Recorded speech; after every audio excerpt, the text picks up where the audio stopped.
వందే గురూణాం చరణారవిందే సందర్శిత స్వాత్మసుఖావబోధే జనశ్చయే జంగలికాయమానే సంసారహాలాహల మోహశాన్యే. పరమ ఆత్మీయమైనటువంటి ఆర్ద్రమైనటువంటి సన్నివేశంలో గురుదేవులు దత్త పీఠాధిపతి శ్రీ శ్రీ శ్రీ గణపతి సచ్చిదానంద స్వామి వారి దివ్య సన్నిధిలో కొన్ని విషయాలు నెమరు వేసుకునేటువంటి ఒక అవకాశం వేళ కలిగింది. సరిగ్గా 36 సంవత్సరాల క్రితం మైసూరు దత్తపీఠంలో స్వామివారిని ప్రప్రథమంగా దర్శనం చేసుకున్నప్పుడు అది ఒక సుప్రభాతాంచిత నవప్రభాత వేళ.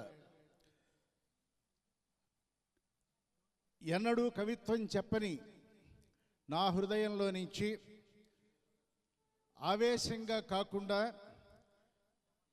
ఒక హృదయంగమమైనటువంటి ఒక భావన ఝరి బయటకు వచ్చినప్పుడు దానిని స్వామివారి ఎదురుగ్గా స్వామీజీ అంటాం, స్వామీజీ ఎదురుగ్గా ఆశువుగా చెప్పడం జరిగింది.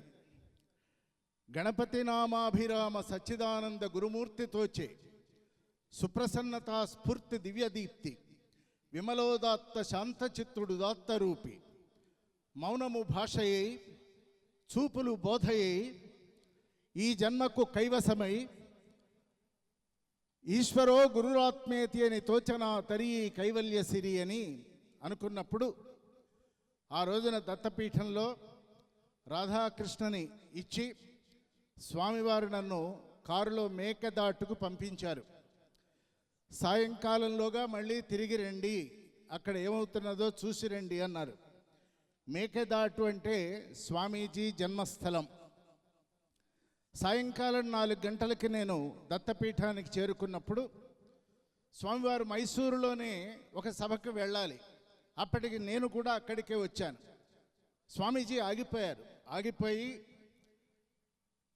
కొద్దిగా పక్కకు తీసుకొచ్చి మేకదాటులో మీకు ఏదైనా స్మృతులు కలిగినయ్యా అని అడిగారు. నేనన్నాను, నాకే స్మృతి కలగలేదు అన్నాను. అట్లా ఎట్లా అవుతుంది, ఒక్కసారి గుర్తు చేసుకోండి అన్నారు. గుర్తు చేసుకుంటే మేకదాటులో ఒక శివాలయం భూగర్భంలో ఉన్నదని అంతర్నేత్రంతో దర్శించినటువంటి అప్పాజీ ఆ రోజు అన్నటువంటి మాట ఈ క్షణాన గుర్తొస్తున్నది. అదేమిటి అంటే, ఒక జన్మలో మన ఇద్దరం కవిమిత్రులం కలిసి కవిత్వం చెప్పాం. అది ఆ జన్మ.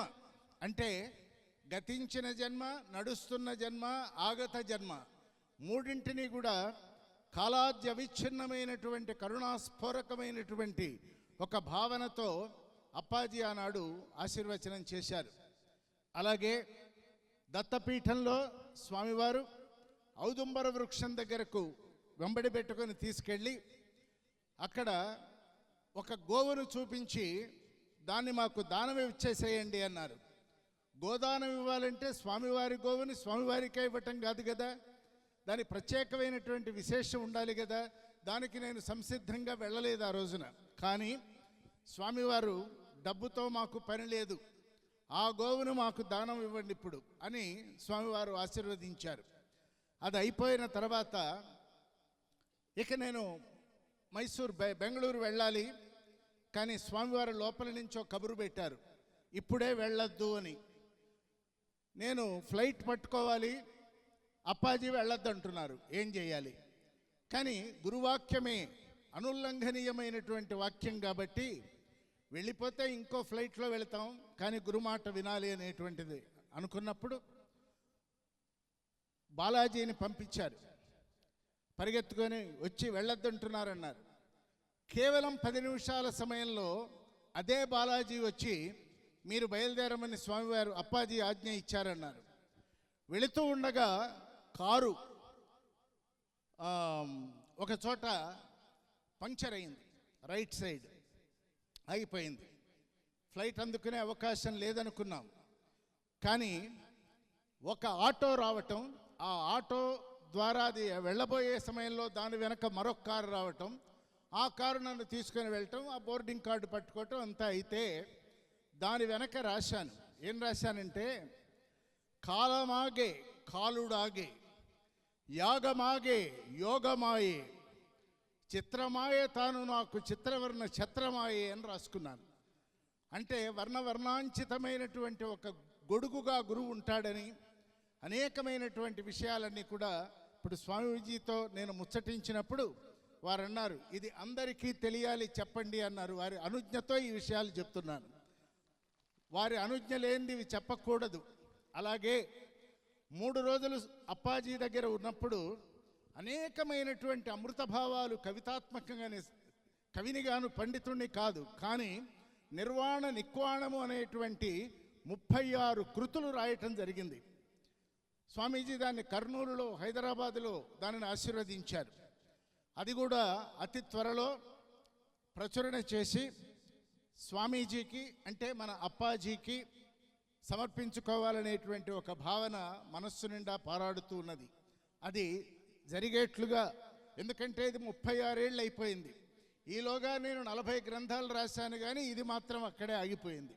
దీనికి కారణం కూడా గురు కటాక్షం ఉండాలి.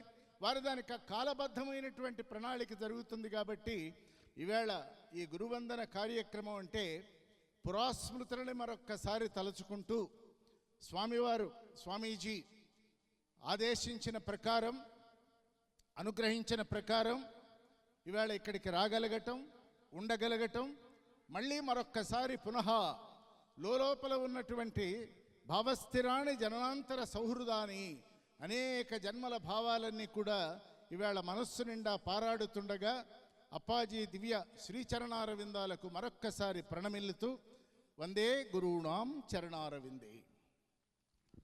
గురువు గారికి రైలులో ఇప్పుడు ప్రయాణించాల్సి ఉండడం వల్ల గురువుగారిని, శ్రీ విఎస్ఆర్ మూర్తి గారిని ముందుగా వారు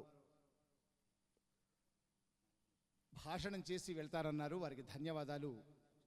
మా అన్నయ్య దత్తాత్రేయ శర్మ గారు శ్రీ విఎస్ఆర్ మూర్తి గారిని సన్మానిస్తారు.